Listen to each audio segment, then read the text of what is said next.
J'ai remarqué que quand je veux diminuer la peur, l'anxiété, voire m'occuper du traumatisme, ce que j'ai tendance à faire, c'est d'aller là. Parce que je me suis rendu compte que dans notre civilisation occidentale, on met beaucoup d'importance sur ce qui se passe entre nos deux oreilles, comme si, parce qu'on était des êtres évolués, c'était quelque chose qui était censé se passer uniquement là pour guérir, puis pour diminuer tout ce qui nous trouble dans notre quotidien. Et je me suis rendu compte que c'était pas le cas. Et c'est pour ça que j'ai commencé cette conversation avec Nancy Ayla Beauchesne. Bonjour Nancy. Bonjour, Valentine. Et que j'avais envie qu'on partage cette discussion avec toi parce que pour moi, c'est essentiel de ramener la place du corps. Puis Nancy, quand je regarde derrière toi, je pense qu'on peut deviner un petit peu c'est quoi ton métier. Mais est-ce que tu peux nous en dire un petit peu plus? Au début, il y a 25 ans, j'ai commencé comme massothérapeute. Et je voulais tellement aider les gens, mais à un moment donné, bon, dans notre vie personnelle aussi, il nous arrive des affaires. Fait que moi, je suis quelqu'un qui travaille sur moi, mais tu sais, j'ai vécu violence, mal-être, idée certaine de ne plus être sur Terre, et puis tu sais, toute la patente, là, tu sais. Ouais. Et j'en ai fait là, des thérapies de groupe, des retraites individuelles, tout ça, puis au cours de mes années, je me suis rendu compte que c'était, oui, avoir des prises de conscience, ça amenait comme plus de clarté dans ce que je vivais. Ouais. J'avais des outils, mais où est-ce que ça a fait un gros bond? C'est quand j'ai travaillé dans le corps. Pareil. Hein? Pareil pour moi, ça fait vraiment des gros bonds, des gros déblocages. Oui, donc mon travail, je suis plus juste maintenant massothérapeute, hein, je suis une thérapeute hein, pour libérer toutes les charges émotives qui sont restées en empreinte dans le corps. En les libérant, ben mon Dieu, il y a tellement des résultats en profondeur, à long terme, en durabilité. Puis moi, je me suis dit, c'est ça. Puis je me suis débarrassée de mon mal-être. Je suis très bien là, donc, je veux juste faire ça avec mes clientes. Je veux qu'elles aillent bien, tu sais. Puis justement, tu sais, avant que tu donnes des exemples, parce que moi, je trouve que les exemples, ça parle vraiment beaucoup, tu sais, ça permet de se relier un peu à ce qui a pu se passer pour tes clients.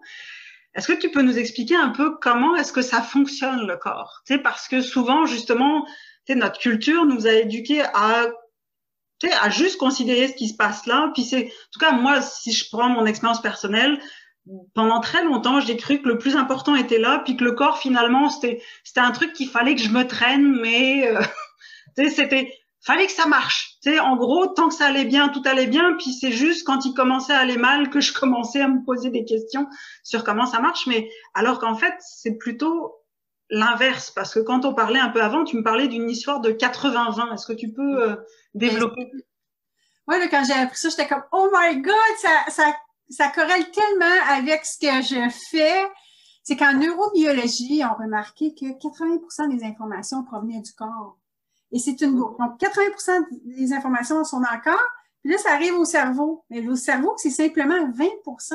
Il est important, ce 20%-là, mais ça veut dire que si tu fais juste travailler les pensées, admettons, positives, puis encore là, des fois, les pensées positives, tu as beau dire « Je suis belle, je suis fine, je suis capable », ça veut pas dire que ça va être en cohérence avec ce que tu ressens puis tu penses que t'es de la merde, tu sais. Fait que je m'excuse du mot, mais non, mais en même temps, faut appeler un chat un chat, hein. C'est ça, tu sais. Puis on se trouve pas si belle que ça, puis donc 80-20% est là. Puis là après c'est une boucle, ok. Donc là ici au niveau du mental, pourquoi on est souvent du mental? Parce que c'est là qu'on se rend compte de nos émotions. Fait qu'on se dit ok, je vis de la colère, de la tristesse, de la joie, de la peine, tout ça. Mais c'est parce que c'est juste parce que tu t'en es rendu compte parce que c'est là, mais à l'intérieur, on s'en rend pas compte. Mais c'est de là que part toutes les mémoires qu'on a, que ce soit un traumatisme ou des petites affaires qui, à la longue, nous achalent, on n'est pas bien.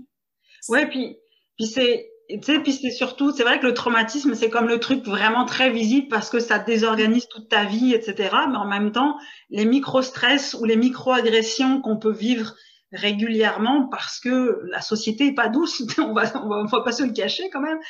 Ben ça aussi, ça s'accumule dans le corps, puis ça crée une empreinte qui, tu sais, c'est un peu moi ce que je vois, ma manière de me le représenter, c'est un peu comme des micro-cristallisations, des micro-solidifications là où l'énergie circule plus, puis après on se retrouve, on s'étonne de se retrouver pris dans son corps puis de se sentir coincé dans sa vie. Ben oui, mais. Oui, puis des fois, les gens disent, ah oui, mais j'ai déjà travaillé ça. Oui, mais dans le corps, tu l'as-tu libéré? Puis quand on libère au niveau du corps, là, parce que souvent, les gens, ils vont changer leur pensée. Puis c'est correct parce que, tu sais, il y a des prises, tu sais, il y a quand même un processus aussi au niveau mental qu'on fait. Ah oui, si on ne fait que ça, c'est pas assez. Selon moi, avec toute ma pratique, c'est que lorsqu'on libère, mais si on est bien après puis on a libéré nos pensées, ils vont plus être noirs. Ils vont juste être belles parce qu'on a libéré. C'est ce qui fait que comment on est dans notre corps que nos pensées, nos croyances, c'est ce qu'on a qu'on s'en aperçoit. C'est ça, là. Oui, et puis peut-être l'histoire du 80-20, est-ce que tu peux expliquer un peu plus là, parce que tu disais, tu sais, les deux sont en lien, etc. Tu sais, je me rappelle que tu m'avais parlé de nerfs vagues ou de trucs comme ça, de théorie polyvagale. Oui, c'est ça. Ben oui. Ben en fait, la théorie polyvagale, en fait, c'est que on a un nerf parmi tant d'autres. Ça fait partie, c'est le 10e nerf crânien, OK? Donc, on a le nerf vague, il est en deux. Donc, il y a l'antérieur et le postérieur. Et le nerf vague antérieur, lui, il va faire en sorte que c'est le nerf on veut aller activer pour se sentir en sécurité. On veut bien aller, on veut être, c'est le nerf du lien. Donc, quand on est bien, on est capable d'être plus en lien. Mais sauf que quand c'est le nerf sympathique ou le nerf vague postérieur qui sont activés, on a des réactions de survie. Donc, c'est la fuite, le combat, où on va aller s'isoler. OK? Donc, ce qu'on veut, c'est vraiment aller activer le nerf vague antérieur pour aller vraiment dans des états de bien-être. OK? Et il existe aussi des ressources. Tu sais, oui, on travaille dans le corps, on va libérer, mais il existe aussi des ressources qu'il faut aller chercher pour aller l'activer. Donc, ça veut dire, est-ce que toi, c'est prendre une marche? Est-ce que c'est chanter, danser, aller te faire masser? Donc, tout ça, nous aide à aller activer le nerf vague. Mais si on est toujours dans l'activation des deux autres nerfs, on peut pas être bien. Donc, en fait, si je t'entends bien, c'est qu'en fait, quand c'est dans le corps, tu sais, on a du stress dans le corps, même si on s'en rend pas compte, parce que souvent on s'est coupé de tout ce qui se passait en dessous de toute façon. Donc c'est le nerf vague qui est dans le dos, c'est ça? Ben non, mais il part du nerf crânien, là, du crâne, tu sais. Et c'est ce qu'on appelle le système sympathique, c'est ça? Ben, il y a le système sympathique, puis après ça, il y a le nerf vague, puis le nerf vague se divise en deux. Okay. C'est le système parasympathique. Il y a le système sympathique, parasympathique. Okay. Donc, le sympathique, c'est celui qui réagit au stress et qui go, ok, tu sais, alors que le parasympathique, c'est celui qui réagit plus à se calmer, au bien-être. Donc, en fait, ça veut dire que si, par exemple, je fais des techniques de respiration pour me calmer, ça va aller travailler sur ce côté-là. Oui, c'est ça. Mais par contre, le nerf vague, faut pas oublier qu'il se divise en deux. Le postérieur et l'antérieur. Le postérieur, lui, c'est s'isoler. Fait que oui, on va aller rien faire, mais on va aller s'isoler. On va procrastiner, mais on va procrastiner en faisant rien, là.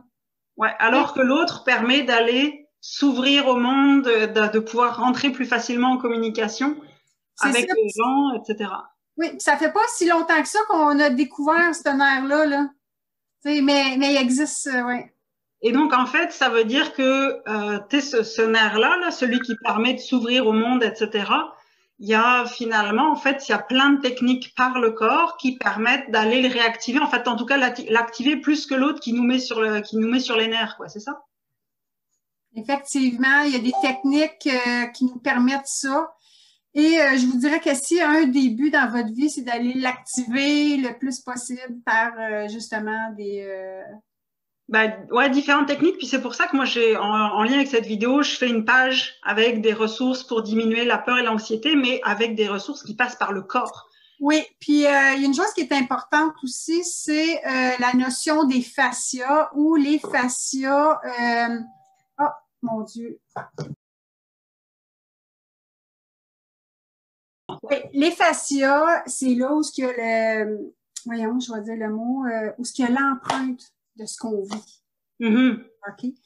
Donc, dans l'empreinte, avec différentes techniques, en libérant les fascias, que ce soit manuel ou avec des techniques, en libérant ça, le fascia, il va se détordre. Puis, quand on a des tensions, c'est là que le cerveau, il dit, OK, il y a un danger ou il y a une menace. Que ce soit avec des petits stress, des gros traumas, le corps, lui, il est là, il s'est protégé. Là, c'est ce qu'on veut, c'est enlever ça, c'est diminuer ça pour que le corps se dise, hey, wow, je suis en sécurité. Mais les fascias, si on devait résumer, c'est un peu comme une sorte de filet un peu élastique qui est autour de nos muscles, genre. Mais en fait, tu sais, si vous connaissez la petite peau blanche du poulet, là, la petite peau blanche fine, pensez qu'il y a ça, là, c'est un fascia dans tout le corps, OK? Puis, lui, il va aller alentour des nerfs, des artères, des veines, des muscles, alentour des fibres musculaires. Admettons, prenez un orange que vous coupez, tout ce qui est blanc, c'est du fascia, mais la pulpe, c'est du fascia. Elle est dans des petits... mais c'est du fascia. La viande rouge que vous voyez, le blanc, c'est du fascia. Donc, c'est partout. C'est partout. Il y en a juste un, mais il est partout. Il n'y a pas d'arrêt, il n'y a pas de commencement, il y en a un. Okay. Puis ça, en allant libérer les mémoires dans le fascia, mon Dieu, c'est là que vous allez retrouver votre vitalité. Il va y avoir moins de douleur, moins de tension, moins de stress, mieux dormir. Et justement, tu sais, puis moi j'ai un ami qui a fait de la fasciathérapie, puis il disait, ça se passe juste par le corps, là, c'est juste vraiment des massages très doux, en plus très légers. Puis il m'a dit, hey, my God, des fois j'avais des prises de conscience après. C'est là qu'on voit le lien entre les deux. Mais j'avais envie de te demander, toi, est-ce que tu aurais des exemples que tu pourrais nous communiquer justement de choses qui ont été faites, en tout cas d'avant, après, quand il y a des gens qui sont venus te voir? Ben oui, ben en fait, il y a pas juste, tu sais, il y a les fascias, mais il y a aussi, j'utilise une technique, admettons que, tu sais, je la fais ressentir aussi, parce que dans le corps, on ressent. OK? Donc, j'ai une dame, elle a vécu une première relation sexuelle qui était très poche, en tout cas, il n'y a pas personne qui veut vivre ça. Et en allant faire revivre, en tout cas avec de telle manière, elle s'en est libérée parce qu'on est dans le monde du senti. On n'est pas dans le monde du mental. Il y a ça aussi, cette manière-là de libérer. Il y a aussi une femme, en fait, c'est la même femme elle a eu un avortement, je pense que ça faisait 20 ans. Okay. Elle n'avait jamais libéré. Elle a libéré. J'ai une femme qui était apathique, ça faisait 1 an et demi, plus capable de travailler, plus de désir, plus rien. En travaillant au niveau des fascias, écoute, ça a libéré, elle a retrouvé la vie. C'est vraiment, il y en a que ça va, tu sais, j'ai un monsieur, une fois, mal de dos, tu sais, j'y avais été en manuel pour celui-là. Plus rien, tu sais. Il y en a que c'est vite, là, tellement, puis c'est peu. Moi, je trouve que ça va tellement vite, les résultats, quand on libère au niveau du corps. Mm-hmm. C'est incroyable. Mais c'est correct aussi de travailler mental, mais c'est pas juste ça. Oui, en fait, faut pas isoler les deux. Sinon, on serait juste des têtes ou on serait juste des corps, mais... Ben, c'est ça. Faut pas oublier, c'est un échange. C'est une boucle. Puis c'est vrai que moi, justement, tu es dans les exemples, je te demandais de pas spécifiquement citer une technique parce qu'en fait, il y en a plein. C'est ça, oui. Il y en a plein, puis c'est surtout de voir en tant que personne qu'est-ce qui fait le plus écho à nous. Tu sais, c'est parce qu'il y a des choses, il y a quelqu'un qui va t'arriver avec « Oui, bah alors ça a été génial, ça a été le truc qui m'a changé la vie, etc. » Puis toi, tu vas, ça te fait rien, puis tu te dis « Ouais, ça y est, ouais, ça marchera jamais. » Tu sais, mais en fait, c'est juste que c'est pas ça dont tu as besoin, c'est autre chose. Oui, puis ça se peut que cette fois-là, c'est pas ça qu'il te faut, mais dans quelques années, j'ai un monsieur même, il me dit, moi, il y a quelques années, je t'aurais dit franchement, tu sais, puis aujourd'hui, il dit, aïe, aïe, c'est comme, je peux plus m'en passer, tu sais. Mm-hmm. Mais c'est ça qui est important, c'est parce que des fois, il y a peut-être d'autres choses à aller libérer d'une autre manière avant pour pouvoir avoir accès à cette chose-là qui est en arrière puis qui aurait besoin de chez toi, chez toi, tu sais, dans le sens, chez moi en tant qu'individu, oui. Telle technique, c'est pas fort. Des fois, c'est juste une histoire de mauvais timing, tu sais, qu'il y a autre chose, en fait. Oui, ben moi, ce que je dis aux gens, là, c'est une question de processus. Moi, à 25 ans, là, j'en ai fait des affaires. Puis il y a des fois, j'ai fait des affaires, puis je l'ai fait plus tard, j'étais comme, voyons, j'avais pas compris ça ou j'avais pas libéré ça. Puis c'est un processus. Donc, faut pas se taper sa tête, tu sais, de se dire, OK, ça marche pas, ça marche moins ou tout ça. Puis il y a des gens pour qui ça va tout de suite te dire quelque chose parce que t'aimes mieux ça. C'est tout. Il y en a pas, c'est pas que l'autre est moins bon, c'est que l'autre, c'est juste, ça te convient pas là ou peut-être qu'elle te conviendra jamais. Ben oui. Mais ce qui est important, c'est aller chercher quand même le nerf vague qui, lui, est hyper important. Toutes les techniques qu'on fait pour libérer, il va toujours aller activer le nerf vague de toute façon. Donc, c'est bien, en fait. Non, parce que j'étais en train de me dire, quand tu dis aller activer le nerf vague, j'étais là. Ouais, alors là, comme ça, quand tu me dis ça, je trouve ça compliqué, j'ai aucune idée. Mais en fait, non, c'est du moment où tu utilises une technique qui passe par le corps, ça va aller activer le nerf vague. Oui, mais même si tu veux chanter, danser, tu sais, je veux dire, tu actives ton nerf vague parce que tu es dans l'amour, tu es dans la joie, donc tu vas l'activer aussitôt. Donc, en gros, quand tu fais quelque chose qui te provoque du bien-être, tu actives ton nerf vague, point. Oui.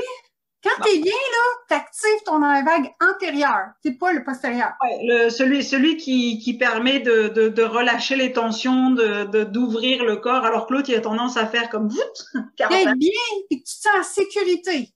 Ouais, hein, ouais. Le mot important aussi, c'est en sécurité. Quand tu es en insécurité, tu es dans des stratégies de survie. Ensuite, le combat, on est dans le freeze, on va s'immobiliser, on va se cacher. Mais aussitôt que tu es dans l'ouverture, le bien-être, je veux dire, la sécurité, tu as activé ton nerf vague antérieur. Ouais, et ça c'est vrai, c'est vraiment ce qu'on recherche là, tu sais, pour justement parce que la sensation de sécurité, tu sais, c'est pour moi c'est quelque chose qui a un pilier pour pouvoir faire d'autres choses parce que si je me sens pas en sécurité, ben je vais pas pouvoir bien me reposer, je vais pas pouvoir facilement être en lien avec les autres ni avec moi d'ailleurs. Finalement c'est un peu c'est un cercle vicieux ou un cercle vertueux, tu sais, il faut activer le cercle vertueux qui fait que justement on est dans davantage de détente, davantage de confiance qu'il y a à l'intérieur du corps. Puis c'est tout ce que les différentes techniques, accompagnées d'un professionnel ou non, parce que moi, à un moment donné, pendant 8 mois, à peu près, tu sais, tous les matins, je dansais sur 1 à 3 chansons que je choisissais au hasard, puis ça n'avait pas besoin d'être des trucs soi-disant guérison, puis tout ce que tu veux, tu sais, c'était des trucs de pop music très classiques, là, tu sais, enfin, très, tu sais, radio, là, des trucs qui passaient à la radio, etc. Et j'ai vu le changement. En moi, là, en 8 mois, j'ai vu le changement en termes de confiance en moi. Et pourtant, je faisais rien d'autre, hein, rien. J'ai juste dansé et j'ai vu combien mes mouvements devenaient de plus en plus fluides. À la fin, tu sais, des fois, il y a certaines fois, j'étais en une telle communication avec la musique que j'avais l'impression qu'on se répondait, qu'on se faisait des blagues. C'était vraiment spécial et c'est ça qui m'a fait basculer vers ok, mais le corps, c'est pas mal important finalement. Puis juste là-haut, c'est pas obligé. T'es pas obligé de comprendre pour libérer des trucs. Et c'est ça que je trouve chouette parce que, tu sais, il y a du monde qui veut pas, des fois, qui veut pas y aller, tu sais, qui dit non, mais tu sais, aller gratter le bobo, aller, ça me tente pas. Ça tombe bien, t'es pas obligé. Tellement, là, tu sais, il y a des techniques qu'on peut y aller. Puis il y a des gens qui veulent y aller. Il y a des gens qui veulent pas. Ils veulent pas aller retoucher tout ce qui faisait tellement mal, mais t'es pas obligé. Si ça te convient pas, cette technique-là, tu la fais pas, c'est tout. Tu vas chercher une autre technique qui te demande pas ça. Puis t'as tellement raison, tu sais, il y a la confiance qui peut venir avec quand tu te sens bien à plusieurs niveaux, là. Ça te permet de vraiment aussi, quand t'es bien, ça te permet aussi de faire des actions avec une base, ta base est le bien-être. Ouais. Quand t'es pas bien, tu prends des actions, tu as des croyances, des jugements sur ce que tu n'es pas bien, sur tes blessures. Donc, tu les libères. Tu sais, quand tu dansais, je suis sûre que tu ne prenais pas les mêmes décisions, tu ne pensais pas pareil. Puis 8 mois après, il y a au début. Sans doute. J'ai pas fait gaffe, je me suis pas posé la question, mais sans doute, oui, clairement. Oui, mais c'est sûr que ça va arriver. C'est une équation. Ouais. Donc, juste pour terminer, là, pour les personnes qui nous écoutent, donc le meilleur conseil qu'on peut leur donner, ça serait d'aller, soit de faire des choses qui leur procurent du bien-être avec leur corps, Oui. soit d'aller voir un thérapeute, comme dans justement ce que je veux mettre en lien dans les commentaires de la vidéo, etc. Tu sais, la page où je rassemble un certain nombre de techniques, d'aller voir quelle est la technique qui leur parle pour commencer un travail. Oui, effectivement, il y a deux choses. Un, on est capable de faire des choses par nous-mêmes. On a des ressources à l'intérieur puis à l'extérieur qu'on peut faire. Et de deux, c'est faux de croire qu'on peut ne faire que tout seul pour se libérer. Parce qu'il y a des choses qu'on voit pas. Il y a des choses que le corps veut tellement pas vivre qu'on ne s'aperçoit pas. Donc, avoir quelqu'un de l'extérieur, un thérapeute, c'est de améliorer notre condition 10 fois plus vite. Ouais. Eh oui, ça j'ai appris ça aussi, parce que moi j'étais, ouais, je suis capable toute seule. Ouais. Je suis aussi. C'est plus difficile. À un moment donné, il faut être capable, tu sais, puis, tu sais, on a tous besoin d'un comptable, on n'est pas comptable, hein? On a besoin d'un, mettons, je sais pas, d'un serrurier, parce qu'on peut pas, on a un problème de serrure, mais le thérapeute, il n'est pas là pour rien. Il est là pour t'aider. Ce que je déplore, c'est il te fait quand même gagner, un, du temps et deux, de l'énergie souvent, parce que oui, c'est un certain coût, puis ça, on peut pas le nier, hein, de toute façon, c'est un coût certain, mais tu gagnes en temps puis en énergie parce que lui te fait prendre des raccourcis que tu n'aurais été jamais capable de trouver tout seul. Oui, l'affaire, c'est que les gens prennent plus soin de leur chien, de leur maison, de leur auto que de eux. Donc, hein? Mais en même temps, c'est de prendre davantage soin de toi. Oui, puis plus t'es bien, plus après, ben, ça va se répercuter sur ton alentour. Et tes enfants, ceux qui ont des familles, là, les femmes, je vous dis, là, les hommes, peut-être, je sais pas si t'as des hommes, je vous dis, si vous faites un travail sur vous de libération, si vous saviez qu'est-ce que ça va avoir comme impact positif. Ah oui, non, c'est fou, ça change vraiment, ça change tout, ça change ta manière d'être, ça change ta manière d'être en relation, ça change ta vision des choses, ça change ta vision des possibles. C'est vraiment, vraiment impressionnant. Oui, les interactions. Où est-ce que j'en suis, par rapport à il y a 5 ans, 6 ans, ma vie a plus aucun rapport. C'est clairement, je suis vraiment à une autre place. Et oui. c'est pour ça que justement que j'ai envie qu'il y en ait qui en sachent davantage à ce sujet-là. C'est pour ça que j'ai voulu faire cette interview avec toi, Nancy. Donc, merci beaucoup. Et même si tu sais, comment dire, toi, t'es plus manuel, puis donc avec un lieu fixe, je mettrai dans la description. Je peux faire à distance aussi? Ah, bon, ben c'est fantastique. Oui. Moi, je peux juste manuel, là, oui, ça fait 25 ans que je fais du manuel, mais je suis thérapeute de plein de techniques. Fait que je peux aider à divers niveaux de l'être humain. OK. Donc, ça veut dire que dans la description, je vais mettre un lien vers ton site web ou quelque chose comme ça. Oui, tu peux aller sur mon site web. C'est sûr que, tu sais, rendu là, ils vont voir mes Facebook, où est-ce que je suis, puis tout ça. Ce qu'ils ont besoin pour te suivre. Ouais. Donc, comme ça, ben voilà, si jamais il y en a qui ont accroché avec toi, ils iront te voir. Mais ouais, le principal, je pense que j'ai envie de terminer sur le fait de, comment je dirais ça? Ça serait de ne pas opposer la tête et le corps et de pas les séparer non plus. Les deux fonctionnent ensemble, les deux communiquent beaucoup, et en fait, du coup, faut se soucier des deux. Oui, c'est une boucle. C'est pas une boucle qu'on casse, là. C'est une boucle qui travaille ensemble. C'est juste que quand on a des problèmes, ben, il faut savoir où aussi aller travailler dans le corps, qui est une place où ce qu'on oublie de travailler. Donc, je pense que c'est ça le message aujourd'hui, hein? Ouais, clairement. De ne pas oublier cette partie-là, mais notre mental est important aussi. Oui, c'est ça, il n'y a rien à opposer, les deux sont complémentaires, c'est juste qu'il faut s'intéresser aux deux. Oui, c'est ça. Cool. Merci Nancy, puis pour tous ceux qui nous écoutent, allez voir en commentaire, il y aura le lien vers Nancy, le lien vers la page de ressources pour diminuer la peur et l'anxiété. Et j'allais dire, prenez soin de vous, puis que la douceur vous porte, parce que je pense que c'est ça dont on a besoin. Tellement, tellement. Merci Blandine de m'avoir accueillie. Merci à toi.